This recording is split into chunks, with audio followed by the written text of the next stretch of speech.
मध्य प्रदेश में 19 अप्रैल को होने वाले पहले चरण की वोटिंग में 6 सीटों पर मतदान होगा। उम्मीदवार तय होने के साथ जीत के लिए जोर आजमाइश तेज हो गई है।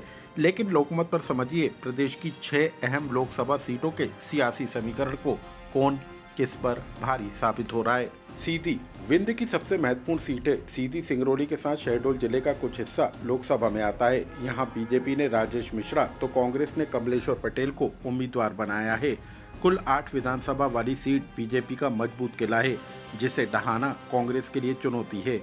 बीजेपी इस बार नए चेहरे तो कांग्रेस पूर्व मंत्री कमलेश्वर पटेल के सहारे चुनाव मैदान में है। 2019 के चुनाव में बीजेपी को यहां बम्पर जीत हासिल हुई थी और सांसद चुनकर रीति पाठक लोकसभा पहुंची थी। शहडोल आदिवासी सीट दिग्गज चेहरों के कारण चर्चा में रहती है। बीजेपी ने मौजूदा सांसद हिमाद्री सिंह तो कांग्रेस ने 3 बार से विधायक फुंदेलाल मार्को को चुनाव मैदान में उतारा है। मार्को अपने रहन सहन और पहनावे के कारण सुर्खियों में रहते हैं। इस सीट पर मुकाबला कड़ा होगा। जबलपुर कभी जनता दल यूनाइटेड के राष्ट्रीय अध्यक्ष शरद यादव की राजनीति के लिए पहचाने जाने वाली जबलपुर सीट सबसे महत्वपूर्ण है। यहां से बीजेपी ने चौंकाने वाला नाम आशीष दुबे और कांग्रेस ने दिनेश यादव को मैदान में उतारा है। प्रदेश की सबसे दिलचस्प सीटें 2014 के चुनाव में हारे ओमकार सिंह मरकाम पर कांग्रेस ने दांव खेला है। आदिवासी वर्ग के लिए आरक्षित सीट पर बीजेपी पुराने चेहरे केंद्रीय मंत्री फग्गन सिंह कुलस्ते के सहारे है। 2023 का विधानसभा चुनाव कुलस्ते बीजेपी के टिकट पर हार गए थे, लेकिन पार्टी ने 2024 में फिर से मौका दिया है। यहां आदिवासी वोटर निर्णायक हैं।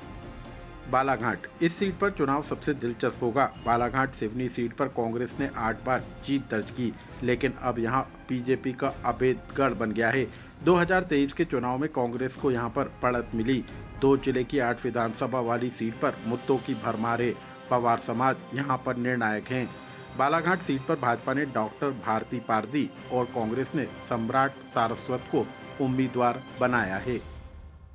छिंदवाड़ा एमपी की इस सीट पर पूरे देश की नजर है। कभी कमलनाथ का गढ़ कहे जाने वाले छिंदवाड़ा में कांग्रेस ने मौजूदा सांसद नकुलनाथ को दोबारा मौका दिया है, तो बीजेपी बंटी साहू के सहारे चुनाव मैदान में है। कुल मिलाकर प्रदेश की 6 लोकसभा सीटों पर 19 अप्रैल को पहले चरण का चुनाव होगा और 4 जून को नतीजों में साफ हो जाएगा कि कौन सा चेहरा किस पर भारी साबित हुआ है और किसकी रणनीति चुनाव में सफल साबित हुई है।